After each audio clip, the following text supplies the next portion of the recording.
જય સ્વામિનારાયણ.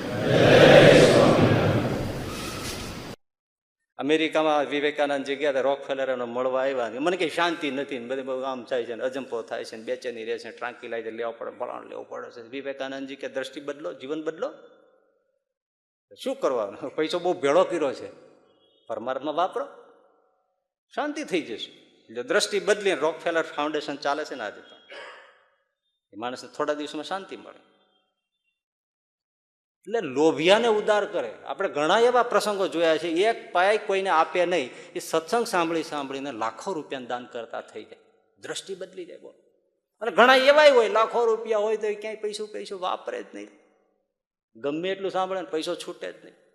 તો યાદ રાખજો, સત્સંગમાં કહેવાય છે, શાસ્ત્રોમાં કહેવાય છે, એ કર્યા વગર છૂટકો હોતો નથી.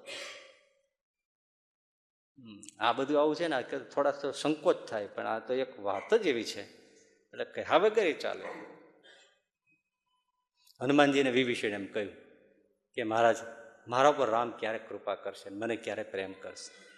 વિભીષણને હનુમાનજી કે તારા ઉપર પ્રેમ કરશે જ નહીં, વરસાવશે જ નહીં, કૃપા કરશે જ નહીં. અરે કેમ? હું એનું ભજન કરું છું, રામ નામ રામ રામ રામ રામ ભજન કરું છું, લંકામાં રહીને ભજન કરો. અરે ભલન કરે ને ભજન, તું અખંડ માળા કરતો હોય તોય શું? કેમ? તું ભજન કરે છે, પણ રામનું કામ શું કરે છે? કે રામનું કામ, તું લંકામાં છો, મોટી પોસ્ટ ઉપર, પદવી ઉપર છો, સચિવ છો, તારામાં સામર્થ્ય છે, છતાં તે ક્યારે રાવણને સીતાજી બાબતે વિરોધ કર્યો કે તમે આ કરો છો, ખોટું કરો છો? મંદોદરીએ કહ્યું, તે કીધું, માલ્યવંત સચિવે કીધું, તું બોલ્યો કોઈ દી? માળા કરે છે, રામ રામ રામ રામ રામ રામ કરે છે, રામનું કામ તો કરતો નથી. અને પછી વિભીષણ બદલાયા અને ભર સભામાં પછી એને પડકાર કર્યો કે આ ખોટું થાય છે. અને પછીની કથાઓ તમે જાણો છો. એમ ભાઈ, માળા કરનારા હોય ને, કીર્તનો બોલનારા હોય ને, ભજન કરનારા હોય ને, બધું પોતાને સામર્થ્ય હોય તોય જે દાન, સેવા, સત્કર્મ, પરોપકાર, સત્સંગને અર્થે વાપરતા નથી, ભગવાનની કૃપાનું પાત્ર થતું નથી. વાપરનારા થઈ જાય, કૃપાવંત થઈ જાય, પણ ઘણા નથી, પૈસો નથી, છૂટે ને. દશાંશ વિશાને આપણે ગમે એટલું કહો તો કેટલા કાઢનાર હોય, તરત આમ ઢીલા પડી જાય. 10 લાખ હોય તો 1 લાખ કાઢી નાખવા પડે. 1 લાખ ત્યાં તો અહીંયા એટેક આવે એવું થાય. 10 લાખ દબાવીને બેઠો હોય, 100 રૂપિયાની પહોંચ ફાડે, અને એમાં પ્રસાદની કોથળી લઈ જાય ને એમાં પાછો જોયા કરે, ભૂંગ્યા કરે, વેજીટેબલ છે, ચોખ્ખું ઘી છે. આવા શું ભગવાનનું કૃપાનું ધૂળ પાત્ર થાય?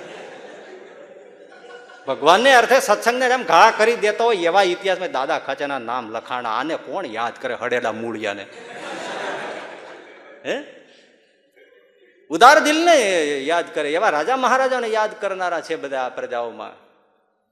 ઘરે પોતે ઘરના બાયણા બંધ કરીને પૂરી ભજીયા શાક પૂરી ખાઈને ઊંધિયું ખાય તો એને કોણ યાદ કરે? પણ પોતે સૂકો રોટલો ખાઈને પાડોશમાં એવા પર્વના દિવસે ઊંધિયું જલેબી ખવડાવે, એને લોક સવારમાં ઉઠીને યાદ કરતું હોય છે. પણ આ ઘણા હોય એવા, પાછા પોતાના સારા ભક્ત માનતા, પણ પૈસો છૂટે નહીં.